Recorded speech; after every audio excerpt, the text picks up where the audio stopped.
Hi guys. Alright, quick one today, kind of late one today. Sorry about that. I'm working on super complicated things and time got away from me. Man, those things are super complicated.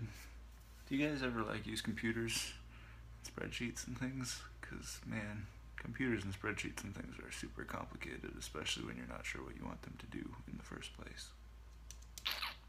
Anyway, my drink today is back to the seltzer. I'm getting raspberry lime. Nice and crisp.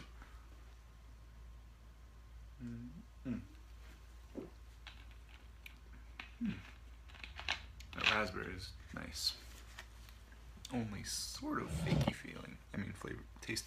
Wow, okay, so, yeah, that's a funny thing. My 3-year-old says feel instead of taste all the time, so she's like, can I feel your eggs? Actually, okay. I forget if I told you this, but so this is in my pocket all the time these days. That's right, dental floss. I'm actually getting, weirdly, mildly addicted to dental floss. I think it started when I had some kind of thing in my gum. I mean, not an object, but an inflammation or something. And I constantly felt the need to be clearing it up. And so I started carrying around floss, and I would just duck away and use it every so often. And then I don't know if it I don't know. Anyway, things are getting stuck in there more easily now. And so this is probably really disgusting, sorry. But anyway, so point is, I use floss all the time, just kind of casually for fun now. And it actually feels really cool, and it gets my teeth all clean, and I don't know, it's probably one of those small ways in which you can control the world around you and it makes you feel better or something. I guess that's maybe what addictions are in a way. So probably healthier than many. And finally I'm flossing for the first time in my entire life. But anyway, so floss characteristically tastes like mint or something, and my 3-year-old is always curious about everything I do, and so occasionally she sees me using it and she goes, "Can I feel your floss?" By which she means, "Can I taste your floss?" Because it tastes minty and delicious. Anyway,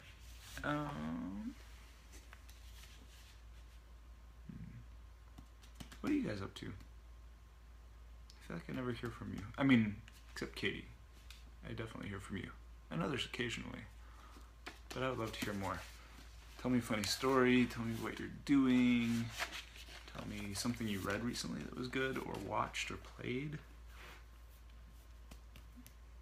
I want to invent a game. Well, I want to invent lots of games, but I'm thinking again more seriously about kind of a text-based computer game in which you can explore an either endless or very large, probably procedurally generated mansion with cool rooms and cool passageways between them, and the idea is you probably can't unlock or access all of the passageways at first, and you probably can't even see all of them at first, all the doorways.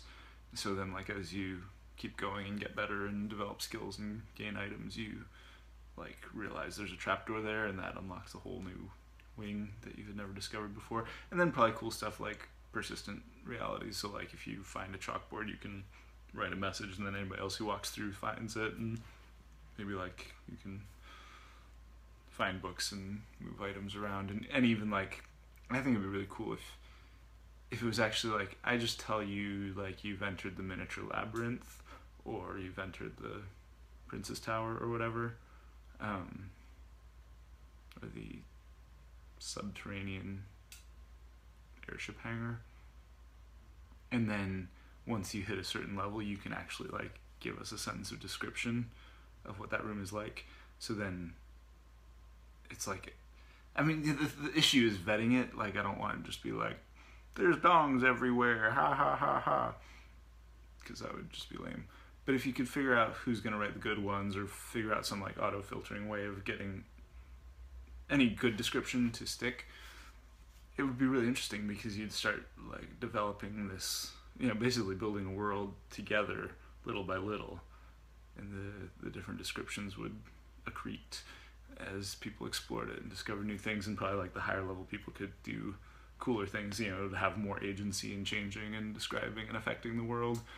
And I even have this kind of fun idea, I think, of like, it occurred to me you could have, well, this is kind of spoilery, so close your ears for 30 seconds if you don't want the theoretical game that I might make in the distant future sometime spoiled for you. Anyway, so spoiler alert.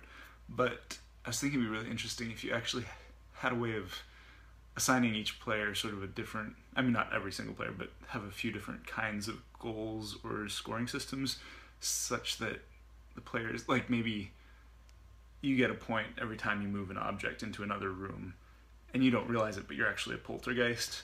But then somebody else, like, gets points for putting things back where they're supposed to go, or, like, for breaking things, or fixing things, or whatever. So basically, it's like, from your perspective, it's just a game about, like, moving things around, and you're just getting all these points for, like, moving random objects into random rooms or something.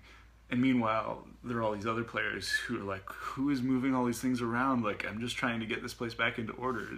And you could actually have players, like, kind of at odds with each other and develop this whole kind of unseen conflict, and it would just feel to everybody like mysterious things are happening. Anyway, so something like that I think would be really cool. Anyway, so continue to read from the Dreamworld Collective. You can read along with me in your book. Let's begin now. On page 110. Ding. Alex wiped his brow. The garage floor was mostly empty, the driveway mostly full. The back wall, full of bins, was still untouched. Summer was dusting the ping-pong table. What next? She asked. Alex looked over the piles on the driveway. They'd sorted them roughly by category and dealt with a few already. Let's get the last few things out here, and then we can get them properly taken care of before we start on the back wall. That shouldn't be as hard, right? Not hard, Summer said, if you looked at it. Alex sighed internally. Thanks, I was trying to trick myself a little. Oh, sorry. She paused, then added brightly. Yeah, shouldn't be any problem. She started tugging at a big trunk. Can you help me with this one? Alex rushed to grab the other end. They heaved it up off the ground, revealing a damp, discolored patch at the base of the wall. Ew. Summer wrinkled her nose cutely and shook her dreadlocks. As he struggled to get a solid grip on the trunk, Alex's foot knocked the damp spot. The patch of wall crumbled at a touch, revealing... Ah! Shrieked Summer at the top of her lungs. She almost dropped the trunk. Inside the crumbled wall was a nest of cockroaches, 100 or more shiny, crunchy brown cockroaches, climbing all over each other and, any second now, Alex's shoe. Alex! She screamed. At the same moment he shouted, Put it down! Put it down! He hopped aside as they set the trunk back in its place, probably on top of a dozen or more cockroaches. Now the first shocking moment was past. Now that this first shocking moment was past, Summer looked calmer, though still pale and wide-eyed. What do we do? She gasped. She started rooting through the piles in the driveway. There's got to be a flamethrower in here somewhere.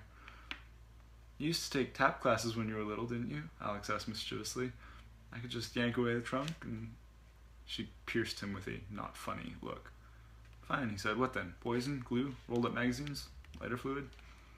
Her face wrinkled in disgust, and then broke out into a grin that was part surprise, part evil, and part inspiration.